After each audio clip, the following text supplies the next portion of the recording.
of all places, resided along with you. I'll never. While we evacuated it, so they took advantage of the huge. Many Philippine River.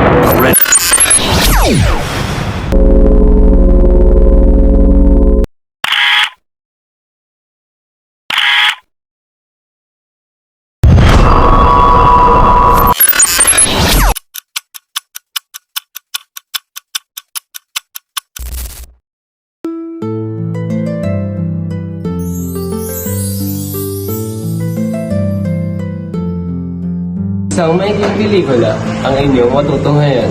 Ito ay tungkol sa panahon ng mga Amerikano na pangungunahan ng mga mag-aaral mula sa ABM 11-1 na naglalayong ipakita ang mahalagang pangyayari at aral mula sa kasaysayan. Nagsimula ang kwento nang pumasok si Maria sa kanilang bahay. May biglang kumatok at may nakita siyang papel sa lapag. Ito, letter? Lola Teresa, galing sa kapatid ko to ah. Tsaka bakit 1916 eh 2025 na ngayon? Kailangan kita ngayon ate. Pumunta ka sa Ilocos, humanap ka ng kalesa at ibigay ang address na ito. Nobyembre 17, 1916, panahon ng pananakop ng mga Amerikano. Pinuntahan ni Maria ang nakalagay na address, ngunit sa ibang panahon siya nadala. Bakit pinipisuan ko? Narinig niyang may nagtuturo. It's so easy, and yet you can understand it no matter how many times I repeat it. It's just basic English words. Even a 5-year-old can remember this much.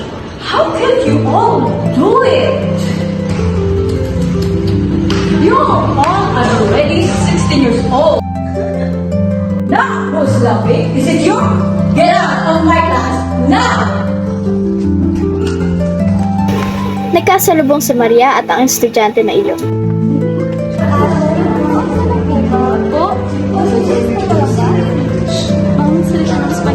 Ha? Bakit bawal? Wait lang! Naiwan ang dalawang estudyante. Okay, class dismissed.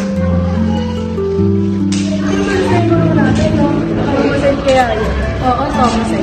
Di ba sila hindi mo galing Amerika? Napaka-higpit, hindi tayo nagagawa sila ng Spain. Oo nga eh, sinakot na nila tayo. Pati bibig natin, sinasakot nila.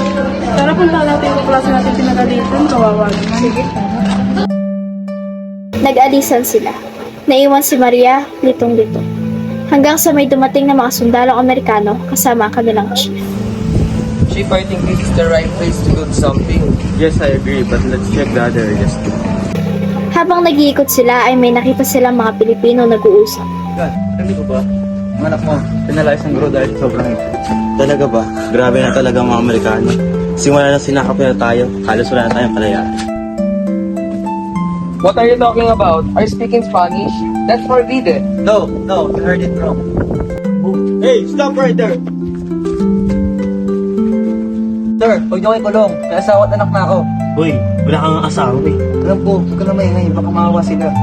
Nahuli ng mga Amerikano ang mga Pilipinong naparusahan. Natakot si Maria at nagtago.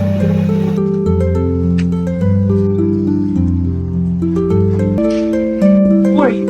This place is dangerous. That's why you don't need to worry about it. It's okay. You look out of place. And you look beautiful. You want to talk with me? Sa gitna ng kaguluhan, may kakaibang tibok ng puso. Ngunit paano kung sila ay nagmula sa magkaibang panahon at mundo? Alam mo yun, trip ba niya ako? Parang nasa ibang panahon talaga ako. Kaalis na nga. Ngunit habang siya ay naglalakad, muling nagbago ang paligid. Mula sa katahimikan, umaalingaw-ngaw ang putok ng mga baril. Bigla siyang dinala sa taong 1901, sa gitna ng digmaan ng mga Pilipino at Amerikano. Anak ko, ba't ang dami patungkol sa Isang dugo ang babae ang lumapit sa kanya. Ano nangyari sa'yo? Luna, gumising ka! Luna! Binibini, tara na. Hindi na ligtas dito. Bitawan mo ko! Hindi mo balik yun ang kapatid ko! Hindi pwede. Sa kabilang bara ng mga Amerikano. Tara na. Ay, ano ka ba nangyari dito? Naglalaban ng mga Amerikano at Ngunit bago niya natapos sa kanyang sasabihin, sila ay nabaril ng mga Amerikano. Dito ipinakita ang paghihirap at kawalan ng kalayaan ng mga Pilipino sa panahon ng pananakop.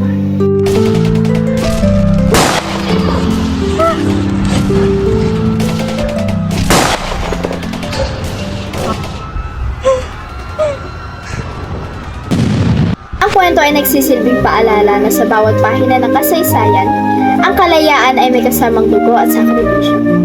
Ngunit ang lahat ng ito ay panaginip lamang. Ipinapakita na ang bawat panaginip ay may kasamang aral. Na ang kasaysayan ng ating bayan ay puno ng sakripisyo, kalayaan, at pag-ibig.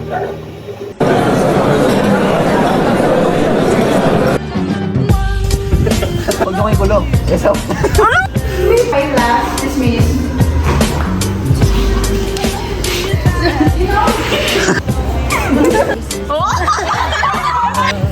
Binigay. Hindi pwede. Ay.